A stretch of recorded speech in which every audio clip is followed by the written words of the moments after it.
नमस्कार दोस्तों, स्वागत है आप सबका हमारे चैनल पे। आज मैं लेके आ गया हूँ आप सबके लिए हमारे जो 10th एसएससी का हिंदी का पेपर है उसका पैटर्न बताने वाला हूँ और प्लस इस वीडियो में आपको राइटिंग स्किल भी सिखाने वाला हूँ। बाकी जो ग्रामर है, ग्रामर तो नहीं हो पाएगा, ग्रामर आपको कहीं और से देखना पड़ेगा। बाकी राइटिंग स्किल और पेपर पैटर्न बता तो दूँ, पेपर प्लानिंग तो कर लो, कल युद्ध पे तो जाना है। इसके लिए चलिए स्टार्ट करते हैं। तो सबसे पहले हमारा जो हिंदी का पेपर है ये 5 भागों में बटा हुआ है, यानी 5 विभाग में बटा हुआ है। तो सबसे पहला विभाग जो होता है वह होता है गद्य विभाग।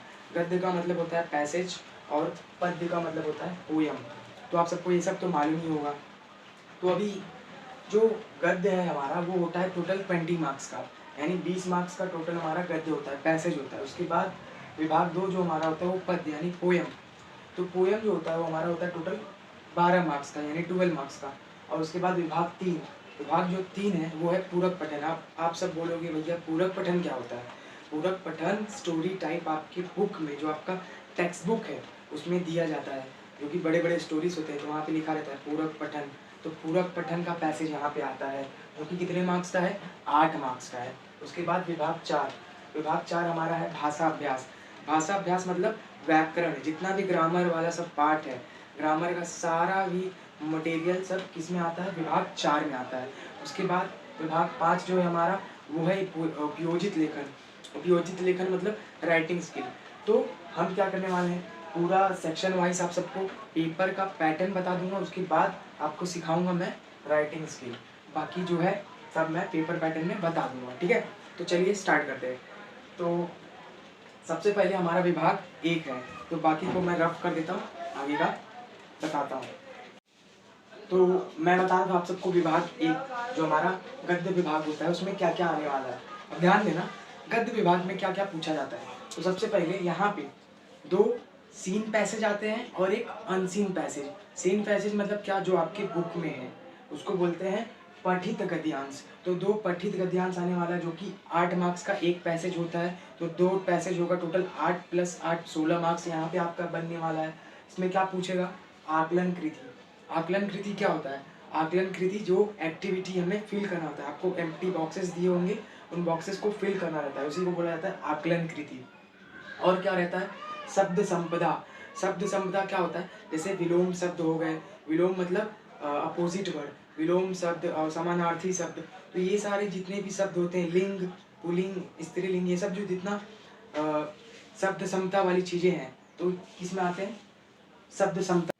तो हमारा जितना भी विलोम शब्द है, समानार्थी शब्द है, वचन और लिंग, तो सब सारी चीजें किस में आते हैं? शब्द संपदा में आते हैं। उसके बाद तीसरा हमारा इसमें ये पूछता है पर्सनल रिस्पॉन्स, जिसको हिंदी में बोला जाता है अभिव्यक्ति। अब अभिव्यक्ति आप सब कैसे लिखोगे? अभिव्यक्ति लिखने के लिए आपको कहाँ मिलता है? 2 मार्क्स मिलता है इसमें। हर एक पैसेज के लास्ट में आपको अभिव्यक्ति यानी पर्सनल रिस्पॉन्स लिखना रहता है। अब ये पर्सनल रिस्पॉन्स कभी भी इतना याद रखना, आपको जब भी आप लिखते हो, अगर आप जिस लैंग्वेज का पेपर दे रहे हो, अगर आप इंग्लिश का पेपर दे रहे हो तो एकदम अच्छे हाई फाई लैंग्वेजेस का यूज़ करो, यानी जो अच्छे लैंग्वेजेस है, जो लगता है बुकिश वाले लैंग्वेज। और वैसे अगर हिंदी का पेपर दे रहे हो तो हिंदी में कैसे लिखोगे? आपको वहाँ पे तू, मैं, ये वो ऐसा नहीं लिखना है। आपको ऐसा लिखना है कि जो पढ़ने वाला हो यानी जो मॉडरेटर है उसको समझ में आना चाहिए कि आपने मतलब एक कोई लिखा है, प्रोफेशनल लिखावट होनी चाहिए आपकी वहाँ पे। आपको वहाँ पे प्योर हिंदी यूज़ करना है। तथा, परंतु, अधिक, ये सब चीज़ें जो वर्ड्स होते हैं ना, हिंदी हिंदी वर्ड्स, बीच में ऐसे ये सब डालो। मेरे को मालूम है कि आप सबको नहीं आता है, बट कोशिश करो कि आप वैसा ही लिख पाओ। तो अभिव्यक्ति हमारा क्लियर हो गया। उसके बाद हमारा एक पैसेज और रहता है जो कि क्या होता है? अपठित यानी अनसीन। अब ये अनसीन पैसेज जो होता है ये बाहर से आता है, बट जो अनसीन पैसेज में मार्क्स मिलता है हमें वो 4 मार्क्स मिलता है। इसमें क्या क्या पूछेगा? 2 मार्क्स का आपको आकलन कृति देता है। आकलन कृति क्या होता है? आकलन कृति जहाँ पे हमें एक्टिविटी फिल करना है, एक्टिविटी कंप्लीट करना है। उसके बाद दूसरा हमें अभिव्यक्ति। पर्सनल रिस्पॉन्स तो भैया हर एक पैसेज के नीचे है, ठीक है? तो ये आपका विभाग 1 हो गया। टोटल कितना मार्क्स होता है विभाग 1 का? 20 मार्क्स होता है। तो आपको समझ में आ गया कि इसमें क्या क्या होने वाला है। 2 पठित गद्यांश यानी 2 सीन पैसेज होंगे और एक अनसीन पैसेज होगा। तो ये समझ में आ गया। अब जो सीन पैसेज है वो तो अपने टेक्स्ट बुक में आप पढ़ के फैमिलियर हो सकते हो। अगर आप टेक्स्ट बुक पढ़ लेते हो तो भैया बहुत बढ़िया, आपको वहाँ पे ज़्यादा सोचना भी नहीं। पर्सनल रिस्पॉन्स तो आप यूँ लिख दोगे, यूँ, ठीक है? तो इतना समझ में आ गया। चलिए अब हम नेक्स्ट अपना विभाग 2 देखते हैं। विभाग 2 को भी अच्छे से एनालाइज करते हैं, इनका मार्क्स देखते हैं कितना मिलने वाला है, ठीक है। तो चलिए आगे बढ़ते हैं।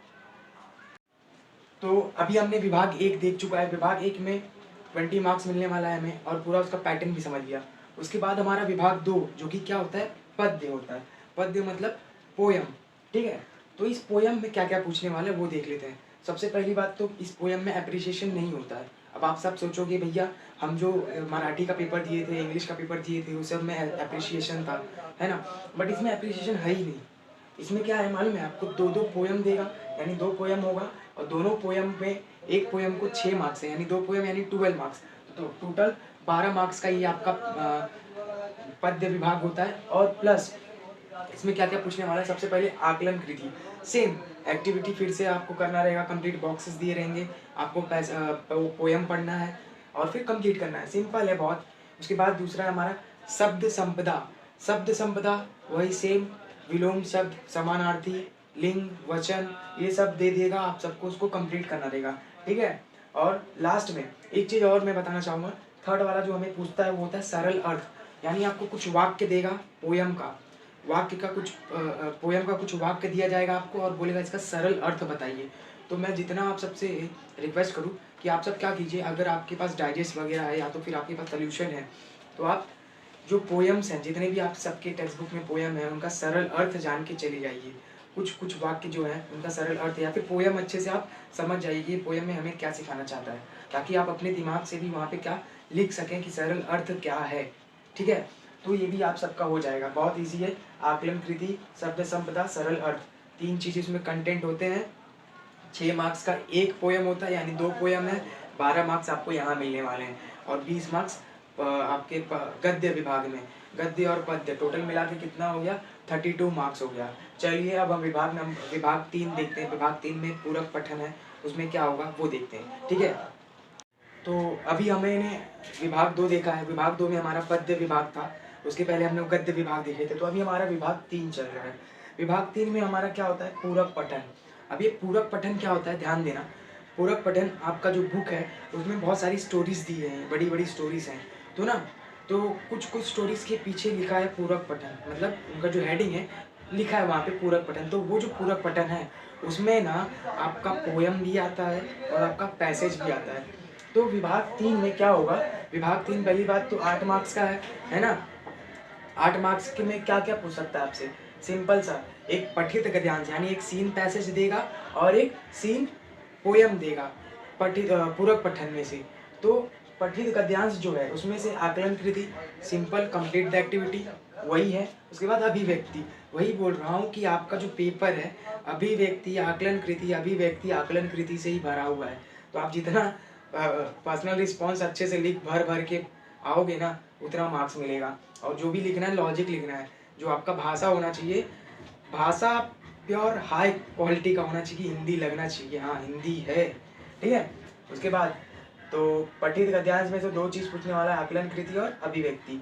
और पठित पद्यांश में से क्या पूछने वाला है, यानी पठित पोयम में से क्या पूछेगा, पठित पोयम में से ही सेम पूछने वाला है, वही चीज़, आकलन कृति अभिव्यक्ति, दोनों एक 4 मार्क्स का है, ये भी 4 मार्क्स का है, 4 + 4 कितना 8 मार्क्स। तो पूरक पठन टोटल आपको 8 मार्क्स देने वाला है।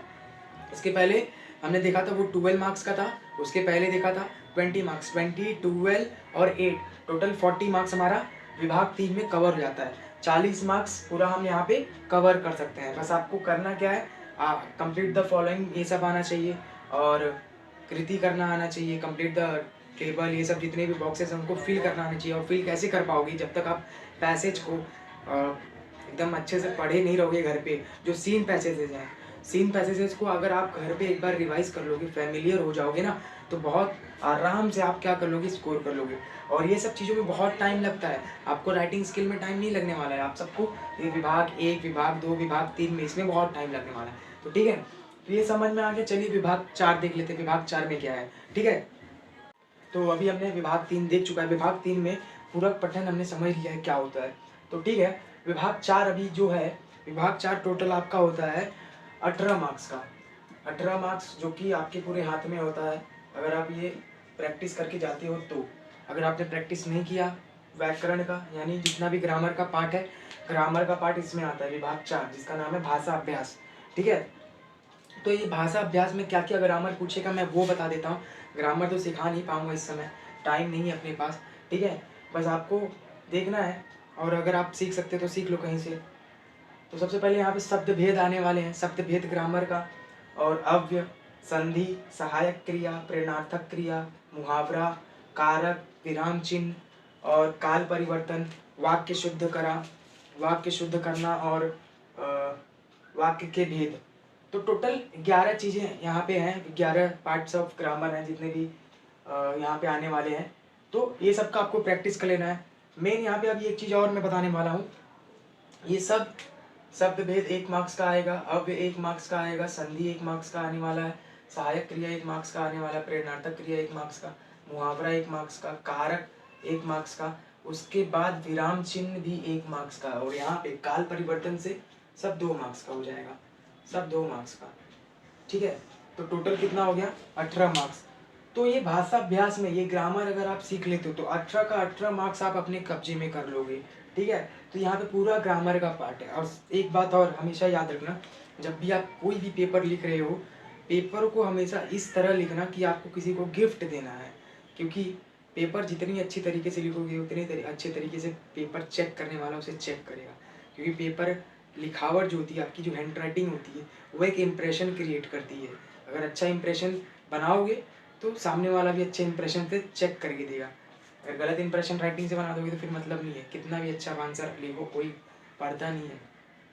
ठीक है, तो ये समझ में आ चुका रहेगा विभाग 4, इसमें टोटल 18 मार्क्स मिलने वाले हैं हम लोग को। अब विभाग 5 देखते हैं। विभाग 5 में हमारा जो है राइटिंग स्किल आने वाला है, जिसको हम लोग बोलते हैं उपयोजित लेखन। उपयोजित लेखन जो होता है, इसमें पत्र लेखन तो हमेशा ही आता है, पत्र लेखन हो गया, वृत्तांत लेखन हो गया, और बहुत सारी चीज़ें और नई चीज़ें हैं यहाँ पे, उसे भी सीखेंगे। तो तब तक के लिए अभी इसको रफ करता हूँ मैं, विभाग 5 सीखते हैं। चलिए, तो अभी अभी हमने विभाग 4 देख चुका है। विभाग 4 में हमारा भाषा अभ्यास यानी ग्रामर का पार्ट जो था वो सब था। अब यहाँ पे हमें देखना है विभाग 5। विभाग 5 जो कि हमारा उपयोजित लेखन होता है, टोटल 26 मार्क्स हमें ये देने वाला है। अगर आप इस उपयोजित लेखन को एकदम अच्छे से खखोल के घर पे प्रैक्टिस करके जाते हो और पूरा वहाँ पे रख देते हो, उपस्थित कर देते हो, पूरा नोच डालते हो, तो आपका 26 मार्क्स पूरा ही के पूरा आपके हाथ में होता है। लेकिन ये 26 मार्क्स तक बच्चे पहुँचते ही नहीं है। क्यों नहीं पहुँचते? क्योंकि वो विभाग 1, विभाग 2, विभाग 3 ये सब छोटे छोटे मार्क्स के पीछे अपना समय व्यस्त कर देते हैं। लेकिन एक चीज़ हमेशा देखना, अगर आपको पेपर लिखना है, टाइमिंग पे पेपर कंप्लीट भी होना चाहिए, और प्लस आपका विभाग 1, 2, 3 इसमें बहुत टाइम कंज्यूमिंग है ये। तो इसको क्या कीजिए मालूम है, आप फटाफट लिखिए जो आपको आता है, बाकी को छोड़ते रहिए और गैप जगह देते जाइए। बाकी का आगे का जो भी है कवर करते रहिए, लेकिन कंप्लीट सब करना है। ठीक है, तो विभाग 5 में सबसे पहले हमारा प्रश्न अ में पूछता है पत्र लेखन और गद्य आकलन। पत्र लेखन तो सिखाने वाली चीज़ है, मैं अभी कुछ समय में बाद सिखाने वाला हूँ, लेकिन गद्य आकलन क्या होता है वो जान लेना। ये जो प्रश्न अ है, ये इसमें से हमें दोनों करना है, पत्र लेखन भी करना है और गद्य आकलन भी करना है। ये दोनों हमें 9 मार्क्स देने वाला है, ये 5 मार्क्स, यह 4 मार्क्स। तो 5 और 4 कितने हो गए? 9। तो पत्र लेखन तो मैं सिखाने वाला हूँ, अभी सिखाऊंगा। गद्य आकलन क्या होता है वो ध्यान देना। अब हिंदी के पेपर में ना एक गद्य आकलन करके एक चीज़ है, जो कि क्या करना होता है आपको, उसमें एक पैसेज दिया जाता है, उस पैसेज को पढ़ के आपको क्वेश्चन बनाने होते हैं। यहाँ पे आंसर आपको नहीं देना है। जब बाकी जैसे आप पूरे पैसेज में आंसर देते आए हो कि कवि का भाई कौन है, कवि कितने लोगों से बात कर रहा है, ये सब जो आंसर दे रहे थे, लेकिन यहाँ पे क्या करना है आपको, यहाँ पे क्वेश्चन बनाना है खुद से, और ये 4 मार्क्स देगा आपको। क्वेश्चन करने में तुम लोग तो एक्सपर्ट हो, तो बहुत इजीली आप कर लोगे। उसके बाद हो गया, आ वाला जो पार्ट है वो देखो। अब इसमें है वृत्तांत लेखन। वृत्तांत लेखन को हम लोग इंग्लिश में बोलते हैं रिपोर्ट राइटिंग। रिपोर्ट राइटिंग जो होता है वो जो कोई घटना हो जाता है, कोई इंसिडेंट हो जाता है, अचानक से कोई फंक्शन वगैरह हो रहा है या फिर कुछ भी हो रहा है, जैसे न्यूज़ होता है, न्यूज़ का हेडलाइन कैसे होता है कि आज 10 लोगों की मौत हुई जहरीली दवाई खाकर, तो ये सब एक हेडलाइन बना के कैसे उसने न्यूज़ लिखा है, तो सेम यही वृत्तांत लेखन होता है। इसको मैं आगे बताऊंगा। और ये भी जान लीजिए, इसमें से जो प्रश्न आ है, प्रश्न आ में से एनी 2 करना है। यहाँ पे 3 दिया है, एनी 2 करना है, जो कि हमें 10 मार्क्स देगा। कितना मार्क्स? 10 मार्क्स। मेरे हिसाब से तो आपको कहानी लेखन और विज्ञापन करना चाहिए। विज्ञापन क्या होता है? एडवर्टाइजमेंट। अब वही आप कभी चलते चलते रोड पे कोई आपको पैम्पलेट थमा चले आएगा, आपको पता भी नहीं चलेगा, आपके हाथ में पैम्पलेट दे के चले जाते हैं। तो जैसा वो पैम्पलेट होता है सेम वैसे ही आपको एडवर्टाइजमेंट क्रिएट करना है। एडवर्टाइजमेंट के टॉपिक्स आपको क्वेश्चन में दिए रहेंगे, आपको एकदम अट्रैक्टिव बड़ा सा बॉक्स बनाना है, उस बॉक्स में अच्छे से सब नाम लिखना है और जो आपका प्रोडक्ट है प्रोडक्ट के बारे में बताना है। तो विज्ञापन लेखन भी हो गया, ये भी बताऊंगा आगे मैं। उसके बाद हमारा प्रश्न ई लास्ट में सबसे लास्ट, निबंध लेखन। अब निबंध लेखन कितने प्रकार का है वो भी बताने वाला हूँ। निबंध लेखन होता है, एक आत्मकथन होता है और एक किसी के ऊपर बताना, तो बहुत सारे प्रकार के निबंध लेखन होता है। लेकिन निबंध आपको ऐसा लिखना है, 7 मार्क्स आपको पूरा ही पूरा मिल जाना चाहिए, यानी आपको 1.5-2 पेज तो लिखना पड़ेगा निबंध, और एकदम अच्छे से। आत्मकथन लिख रहे हो तो आपको अगर जो भी टॉपिक दिया, आपको पेड़ बोला है पेड़ बन के लिखने के लिए, आपको नदी बोला है या फिर कुछ भी, आपको जो भी कुछ भी बोला गया है आपको वही बन के ही लिखना है। बीच में आपको अपने आप को दिखाना नहीं कि मैं कोई लड़का हूँ। आपको पेड़ बने हो तो पेड़ ही बन के बात करना है, पेड़ की सारी दुख सुख सब बताना है और फिर लास्ट में कंक्लूजन देना चाहिए। ठीक है, तो ये समझ में आ गया। चलो फटाफट हम लोग पत्र लेखन सीख लेते हैं, पत्र लेखन कैसे लिखा जाता है। तो यहाँ पे पत्र लेखन आप सबको तो मालूम ही होगा, 2 प्रकार का पत्र होता है, औपचारिक और अनौपचारिक। औपचारिक और अनौपचारिक 2 प्रकार का पत्र है, और ये भी मालूम होगा कि औपचारिक कहाँ लिखते हैं, अनौपचारिक कहाँ लिखते हैं, है ना। तो ध्यान देते रहना। अब पत्र लेखन कैसे लिखना है, सबसे पहले पत्र लेखन लिखते समय हम लोग को 2 चीज़ों का ख्याल रखना है। एक, जो क्वेश्चन में नाम दिया गया है वही नाम बन के, अगर किसी लड़के का नाम दिया तो अगर आपको वो नाम अडॉप्ट करना है, वही नाम से पूरा पत्र लिखना है। अगर आप लड़की हो तो लड़की का नाम जो दिया है लड़की बन के ही पूरा पेपर लिखना है। लड़की मतलब जो नाम दिया है वही नाम से पेपर लिखना है, ताकि मिस्टेक ना हो। ठीक है, पत्र लेखन में सबसे पहले तो आपको यहाँ पे दिनांक लिखना जाता है। क्या लिखना है? दिनांक। दिनांक आपने लिख दिया, उसके बाद गैप देना है। गैप देने के बाद यहाँ पे लिखोगे आप सेवा में। क्या लिखोगे? सेवा में। सेवा में लिख दिया, कॉमा दे दिया। अब आप किसको पत्र लिख रहे हो, अगर आप फॉर्मल लिख रहे हो या फिर औपचारिक लिख रहे हो कि अनौपचारिक लिख रहे हो। अगर आप, मैं तो पहली बात तो ये औपचारिक बता रहा हूँ, औपचारिक यानी फॉर्मल, फॉर्मल लेटर राइटिंग है ये। सेवा में लिखने के बाद आपको माननीय महोदय जो भी है, माननीय अध्यापक, माननीय प्रधानाचार्य जो भी हैं वो माननीय लिखना है, और उनका एड्रेस, पिन कोड, ये सब हो गया। इतने लाइन में ये सब हो जाना चाहिए। उसके बाद एक गैप और देना है। अब इस गैप में क्या करना है आपको, इसके बाद नीचे विषय, विषय किस विषय पे आप ये पत्र लिख रहे हैं वो देना है। विषय लिख दिया, विषय भी आपका अच्छे से लिखा होना चाहिए, समझ में आना चाहिए किस विषय में लिखा गया, ये होगा। उसके बाद जस्ट आपके विषय के नीचे एक गैप देना है। अब इस गैप के बाद आपको सीधा लिखना है माननीय महोदय, सप्रेम नमस्कार से शुरुआत करना है। सप्रेम नमस्कार, मैं सुरेश यादव, जो भी आपका नाम दिया गया है उसी नाम से, कि मैं किस लिए पत्र लिख रहा हूँ। यानी आपको कम से कम इंट्रोडक्शन पहले दिया जाता है।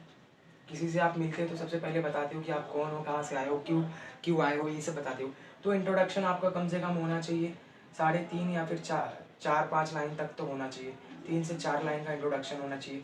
उसके बाद लाइन नहीं छोड़ना है, लाइन बिना छोड़े दूसरा पैराग्राफ आपको यूज़ करना है, जिसमें आपको मेन बॉडी रखना है। मेन बॉडी में क्या होता है, मेन आपको किस लिए आप पेपर लिख रहे हो, कि आपको रास्ता साफ़ करवाना है, फिर कचरा साफ़ करवाना है, या फिर दवाइयाँ मंगवानी है, या फिर जो भी टॉपिक पे आप लिख रहे हो, पूरा मेन बॉडी यहाँ पे आने वाला है। मेन मकसद जो आपका है वो देना है। उसके बाद आपको कम से कम ये 2 से 3 पैराग्राफ ये लिखना है।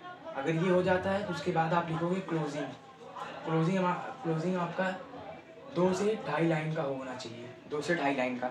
अब ये क्लोजिंग क्या होता है, जैसे कि धन्यवाद करना, आशा है कि आप मेरी बात समझ चुके रहेंगे, आशा है कि इस मुद्दे पे आप कदम उठाएंगे, मतलब समझ रहे हो, ये ऐसा क्लोजिंग करना है। उसके बाद एक गैप देना है, एक गैप देना है, और उस गैप के बाद आपको बताना है कि आप भवदीप, आपका भावार्थ जो भी हो वो लिखना है। उसके बाद अपना नाम और उसके नीचे ईमेल आईडी, बस इतना ही है।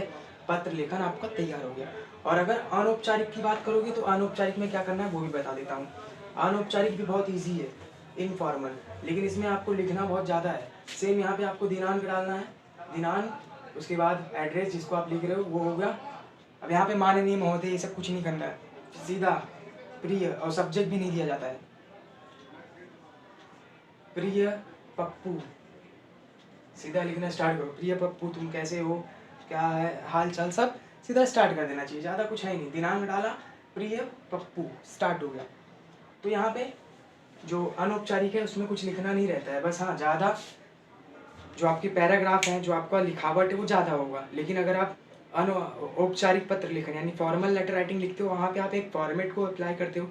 फॉर्मेट के हिसाब से पेपर लिखने के बाद, लेटर लिखने के बाद एक फॉर्मेट के हिसाब से जब आप लिखते हो तो हर एक फॉर्मेट पे आपको मार्क्स दिया जाता है, ठीक है। तो मैं तो अगर सजेस्ट करूँगा आप औपचारिक ही पत्र लिखो, ठीक है। ये समझ में आ गया। उसके बाद गद्य आकलन मैंने बता दिया जिसमें आपको क्वेश्चन बनाना रहता है।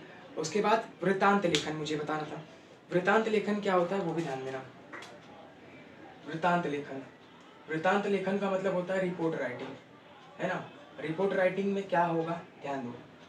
रिपोर्ट राइटिंग मतलब जैसे जर्नलिस्ट आते हैं, जो पेपर लिखते हैं, जो पेपर छपता है आपके घर में डिलीवर होता है, तो वो जो पेपर है सेम वही सेम चीज़ आपको ये यहाँ पे बुक पे करना है, यानी आपके एग्ज़ाम पेपर पे करना है। एक स्पीच तैयार, रिपोर्ट तैयार करना है। किस मकसद पे, मकसद आपका दिया रहेगा, या तो शिक्षक दिवस होगा या तो हिंदी दिवस होगा, जो भी दिन दे दे, कोई फंक्शन हुआ है उसका एक रिपोर्ट बनाओ, यानी आपको एक लिखना है जैसे अखबार में बताया जाता है, ठीक है। तो ये कर लोगे, इसमें कुछ करना नहीं है, सिंपल आपको बताना है। पहले तो एक बड़ा सा हेडलाइन देना जाता है, यहाँ पे एक सूटेबल हेडलाइन देना है। कैसे लिखते हैं इसको, हेडलाइन दे दो, हेडलाइन के बाद गैप छोड़ो। अब यहाँ पे आपको बताना है कितने तारीख को क्या फंक्शन है, सब वो सब बताना है। उसके बाद फंक्शन आपने बता दिया और आपको कंटिन्यू लिखने आना है, और आप वहाँ पे कौन आपका गेस्ट है, कौन आया है, तो ये सब बताना है, बस ज़्यादा कुछ है नहीं। लेकिन मैं तो आपको सजेस्ट करता हूँ वृत्तांत लेखन ना लिखने के बजाय आप कहानी लेखन कर लो। कहानी लेखन और विज्ञापन लेखन। कहानी भी बहुत सिंपल है। कहानी जब भी आप लिखते हो, सबसे पहले तो आपको कहानी स्टार्ट करने समय एकदम स्लोली से स्टार्ट करो। एक गांव था, उस गांव में यह लड़का रहता था, इसका ये नाम था, ये काम था, सब बताना है। मतलब आपकी कहानी में एक फील आना चाहिए। अचानक से पर्दे से हवा गुजरती है और खड़खड़ाहट, ये सब समझ रहे हो, एक मूवमेंट, मूवी जैसा आपको बनाना है कहानी लेखन, ठीक है। उसके बाद कहानी लेखन तो आप लिख लोगे, बहुत ईजी है। अब मेरे को बताना था विज्ञापन। विज्ञापन के लिए हमेशा याद रखना, जब भी आप विज्ञापन लिख रहे हो आपको एक पेज पूरा लेना है और एक बॉक्स बनाना है। उस बॉक्स में आपको एकदम आकर्षक कुछ जो भी आपको जिस बारे में विज्ञापन दिया गया है उसके बारे में लिखना है, ठीक है। तो मान लो यहाँ पे कुछ भी विज्ञापन दे देता है, तो मैं यहाँ पे एक अच्छा सा हेडिंग डालता हूँ और ऊपर यहाँ पे ना एक ऐसा डायग्राम बना के जल्दी करो जल्दी करो जल्दी करो ऐसा लिखो, है ना, ताकि अट्रैक्टिव लगे। उसके बाद एक चीज़ हमेशा याद रखना, जब भी आप विज्ञापन लिख रहे हो, विज्ञापन पूरा सजाने के बाद विज्ञापन में एक चीज़ और याद रखना कि जिस प्रोडक्ट के बारे में आप बता रहे हो, जिस प्रोडक्ट के बारे में आप विज्ञापन बना रहे हो, उसका वैशिष्ट यानी उसकी वैरायटी भी बताना है आपको। प्लस अगर आप ऐसे डायग्राम्स बना के 20% छूट, आज ही दुकान पर भेंट दें, ऐसा बनाना है, और पता देना है, कॉन्टैक्ट नंबर देना है और धन्यवाद करना है, बस ऐसा आपका विज्ञापन, एक बढ़िया सा विज्ञापन तैयार करना है। ये हो गया। अब क्या था हमारा प्रश्न ई वाला। प्रश्न ई में हमारा क्या था भैया, निबंध। निबंध जानते ही हो, कॉम्पोजिशन। निबंध कैसे, निबंध 2-3 प्रकार का होता है, या तो आत्मकथन होता है या तो फिर कथन होता है। तो जो भी आपको टॉपिक दिया है, निबंध लेखन में क्या होगा, 2-3 टॉपिक देगा, वह 2-3 टॉपिक में या तो आत्मकथा देगा या तो नॉर्मल कोई भी कंपोजिशन बोल देगा लिखने के लिए, आत्मचरित्र, ये सब होता है। तो आपको निबंध जो सुटेबल लगता है वो लिखना है। निबंध लिखते समय एक चीज़ हमेशा याद रखना, आपका जो भाषा होना चाहिए एक प्योर हिंदी में अगर लिख रहे हो तो हिंदी भाषा होना चाहिए, प्लस आपका ग्रामर जो होना चाहिए, ग्रामर अच्छे से वहाँ पे लिखा होना चाहिए, सब ग्रामर वाइज लिखो, और प्लस शुद्ध भाषा का उपयोग करो। और जो भी आप जिस मकसद पे लिख रहे हो निबंध, उसका कंक्लूजन भी आपको लास्ट में देना है, ताकि लगना चाहिए कि हाँ किसी बात को छेड़ा है तो उसको बंद भी किया है। समझ में आ गया। तो मैं उम्मीद करता रहूँगा कि आप सबको 10th SSC Hindi paper pattern समझ में आ चुका रहेगा, और कल के लिए ऑल द बेस्ट। और कल जो हमारा पेपर होगा जाके सीधा फोड़ दो पेपर। पेपर पैटर्न समझ में आ गया। अभी जो जो सीखना है, सीखने वाली चीज़ों को भी मैंने बता दिया। ग्रामर आपको सीखना है विभाग 4, विभाग 5 ज़्यादा कुछ है नहीं, 26 मार्क्स कवर हो जाएगा। बट ये 26 मार्क्स आप घर पे बैठ के प्रैक्टिस कर सकते हो। और प्लस आपको ग्रामर के ऊपर भी फोकस करना है। 18 का 18 मार्क्स पूरा हाथ में आना चाहिए, ठीक है। तो चलिए फिर मिलते हैं नेक्स्ट वीडियो में। नेक्स्ट पेपर जो भी है आपका, उसके रिवीजन में मिलेंगे। तब तक के लिए जय हिंद।